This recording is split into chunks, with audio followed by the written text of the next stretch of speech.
K+, casa di produzione veronese, Valentina Zanella, Nicola Fedrigoni, Francesca Moino, grazie di essere qui. Partirei subito con il Low Show Reel e poi la parola ai produttori. Grazie.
Grazie.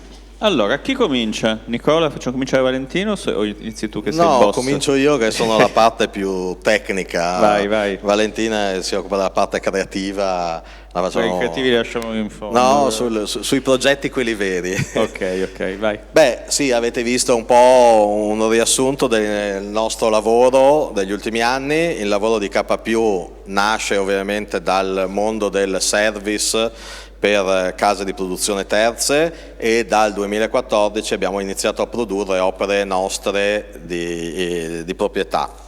E la nostra missione è sempre stata quella di far crescere la casa di produzione e la parte autoriale nel cercare prodotti innovativi partendo anche dalle opere prime principalmente.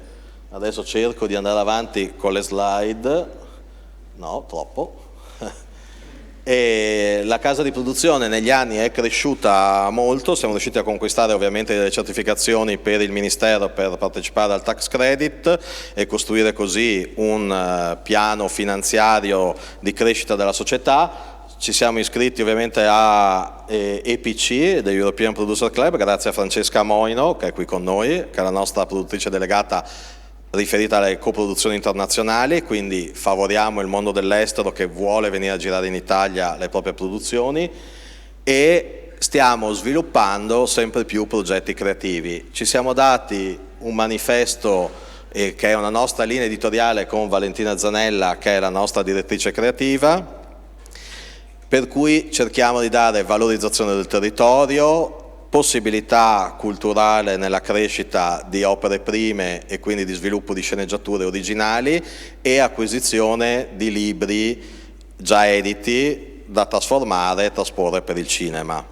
La nostra esperienza è arrivata a far crescere una squadra e un organico molto ampio, nel senso che una casa di produzione normalmente, un produttore normalmente ha poche persone sotto di sé, noi in realtà cerchiamo di coprire interamente la filiera produttiva e organizzativa dei nostri progetti e questo ci permette di essere molto più affiatati, veloci e efficienti.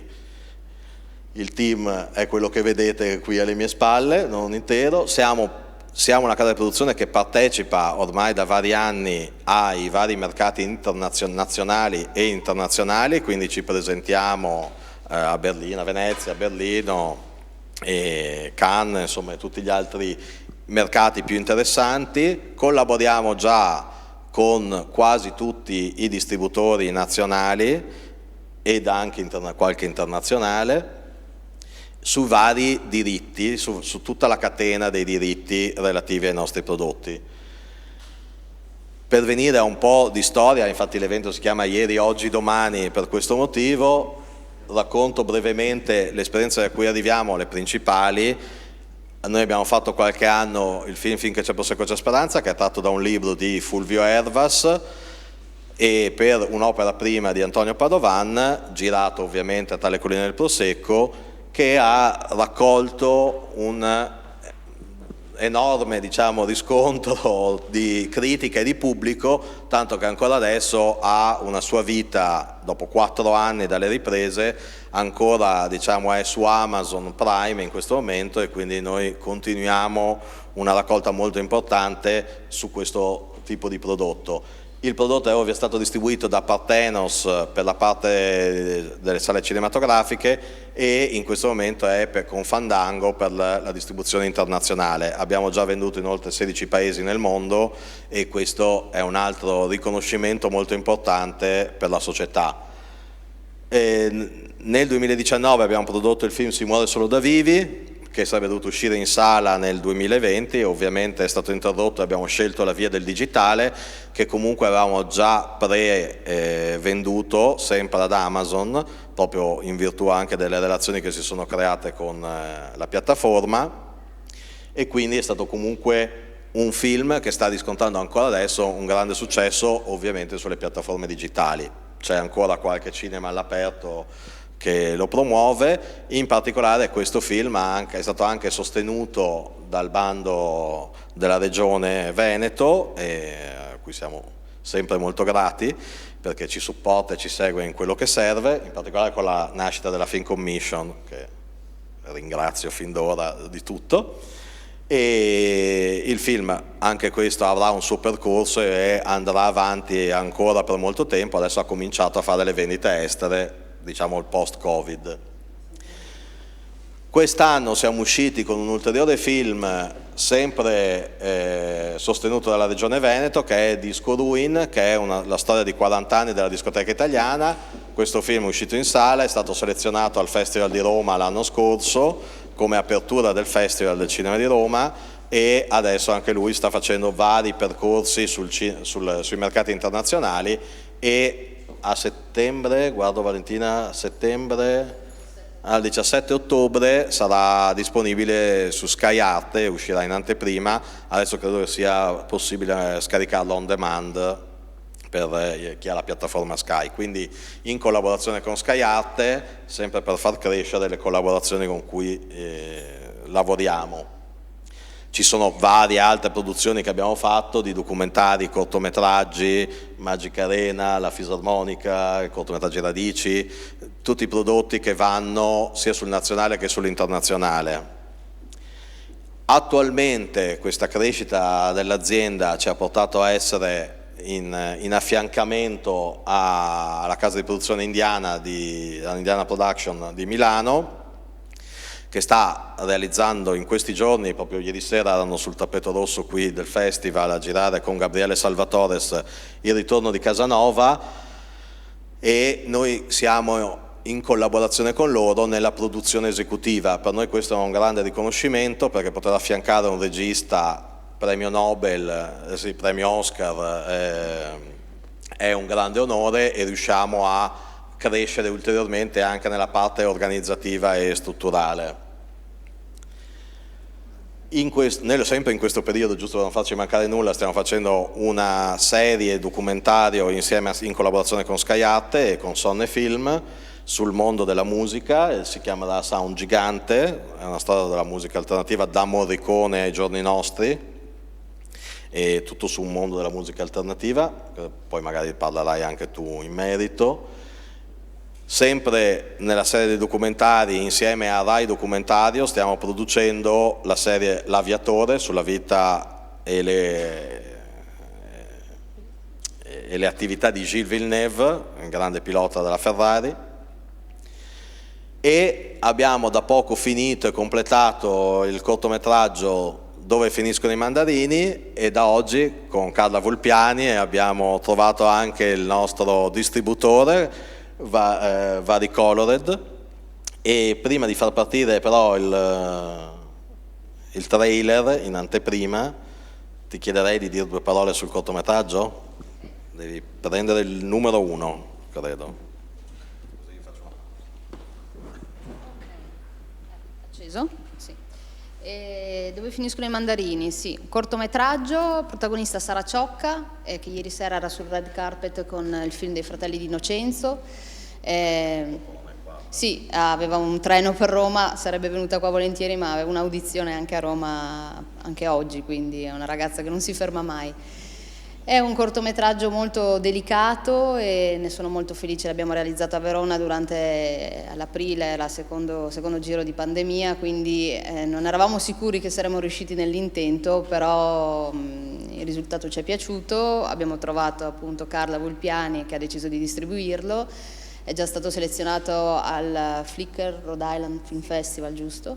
E quindi speriamo abbia una lunga carriera. Noi oggi lanciamo il trailer e intanto vedremo la carriera che farà il corto in giro per i festival, in giro per il mondo, insomma speriamo che raccolga bene, ecco.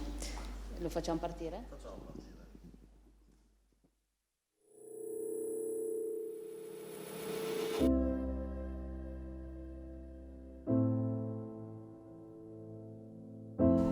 Mamma, Dimmi. ma dove finiscono i cattivi pensieri quando se ne vanno? Con le bucce dei mandarini.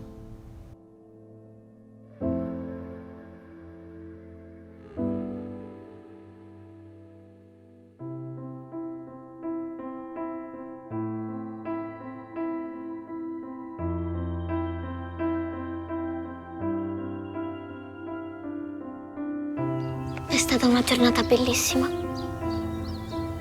Anzi, perfetta. Perché finalmente vince l'amore. Dormi, Sara. Dormi.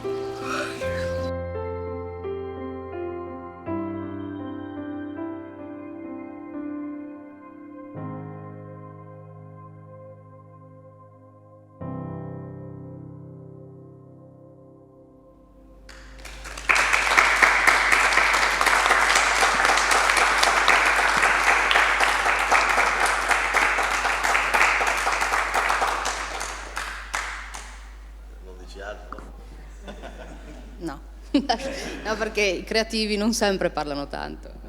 Lascio parlare le immagini, no, io spero che riuscirà a uscire presto e quindi chi l'ha visto insomma si è commosso, io sono molto emozionata per questo e sono contenta. Beh sì, questo è per dire che comunque in un anno dal quale veniamo, è un anno in cui siamo molto difficili, come società abbiamo comunque continuato a investire nella direzione di nuovi progetti e nuove attività proprio per cercare di dare un segnale forte a questo settore, specialmente in regione, cioè riuscire a mantenere viva un'attività autoriale, creativa e produttiva. Produttiva perché riteniamo che ci sia sempre bisogno e sia fondamentale avere le aziende e delle persone che sappiano sostenere la creatività di alcuni progetti e specialmente quelli che seleziona Valentina. E non so se possiamo tornare alla presentazione,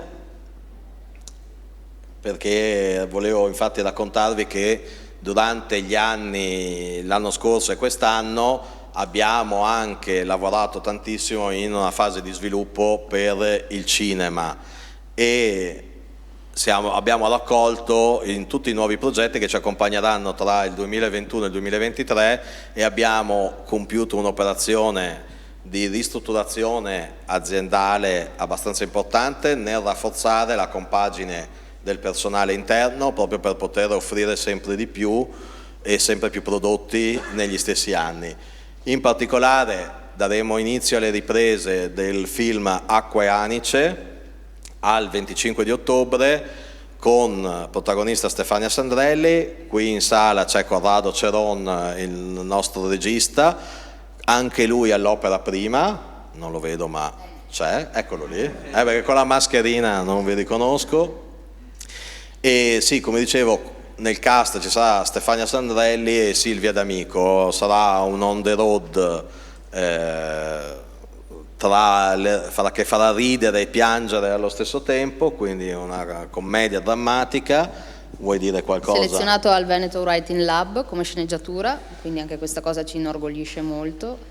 La sceneggiatura piace molto, quindi... Sì, la sceneggiatura che è scritta da Corrado, da Federico Fava, insieme a Valentina, hanno saputo dare una chiave incredibile al film e la storia è veramente molto potente, infatti sta raccogliendo risultati eccezionali. Tra l'altro è stata anche selezionata al MIA Market per le coproduzioni internazionali. Sì, devo anche dire che quando ho presentato il progetto a potenziali partner internazionali che hanno letto la sceneggiatura sono rimasti entusiasti proprio per il tono che gli sceneggiatori sono riusciti a dare al film, insomma. Ma sì, lo scopriremo adesso poi con le riprese, stiamo caricando Corrado di troppa tensione, povero se no. Esattamente, quindi sì. Sì, cioè è un film che già dalla sceneggiatura promette molto bene e sa coinvolgere il pubblico, i lettori in questo caso. In questo caso comunque è tratta da una storia vera ed è una sceneggiatura originale. Come dicevo, abbiamo voluto acquisire anche altri progetti durante l'anno, in particolare il libro dell'invenzione di noi due di Matteo Bussola, che è stato edito da Inaudi, successo dell'anno scorso, ha avuto oltre 7 ristampe e insomma è tutto ambientato a Verona ed è una storia molto bella che andremo a produrre l'anno prossimo. La sceneggiatura, sempre scritta con Federico Fava, è già stata mandata ad Ambra Angiolini, che ha accettato di fare il film, quindi ci auguriamo di entrare in produzione quanto prima, probabilmente l'anno prossimo. Andando oltre, abbiamo comprato anche di Alessia Gazzola. Alessia Gazzola è una scrittrice famosa per le fiction della Lieva e di altre che stanno per uscire, che scrive da anni libri, romanzi, ma anche sceneggiature, e della quale abbiamo preso il libro Non è la fine del mondo, e anche questo è uno dei progetti che porteremo a fine 2022 o inizio 2023. Adesso questa è la parte che mi piace di più in assoluto, perché è la parte che riguarda i numeri. Ovviamente noi parliamo di cinema, di cultura, di creatività e tutto quanto, però dietro le spalle l'industria della cultura è fatta anche da una cultura dell'industria.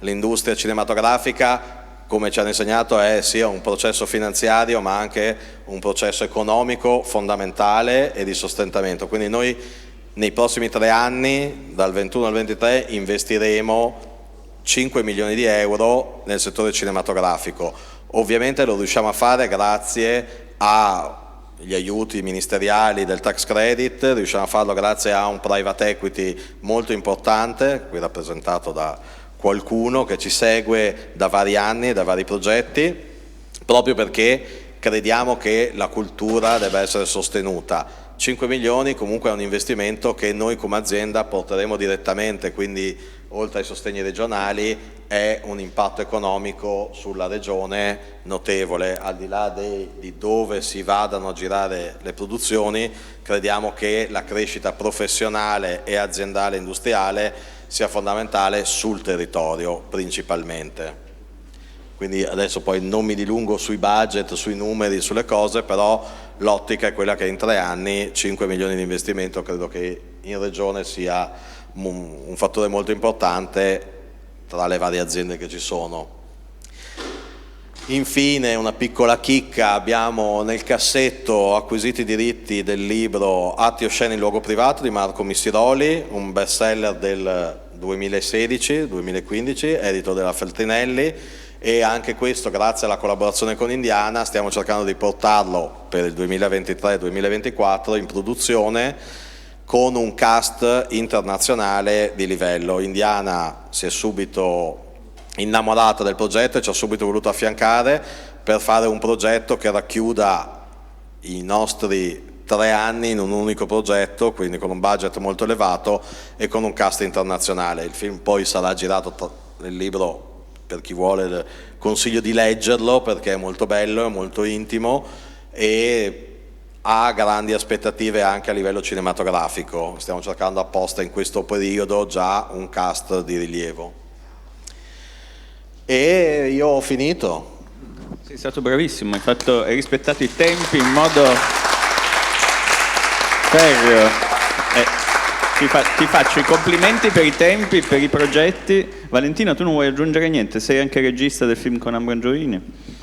È la tua prima regia di lungometraggio, sì, dico. È la mia prima regia di lungometraggi. Nei precedenti lungometraggi però ho ricoperto vari ruoli, dalla direzione del casting, quindi gli attori, oltre a scegliere i registi, le storie, gli attori, non so cos'altro, ho fatto anche le foto di scena. Sono molto multitasking, quindi a questo punto ho sentito che era arrivato, ho sempre fatto regie di videoclip, di video aziendali, istituzionali, era arrivato il momento di misurarmi con il lungometraggio e la storia mi è piaciuta, mi è stata proposta dallo scrittore, ci conoscevamo e voleva sapere cosa ne pensassi, eravamo a marzo in pienissima pandemia.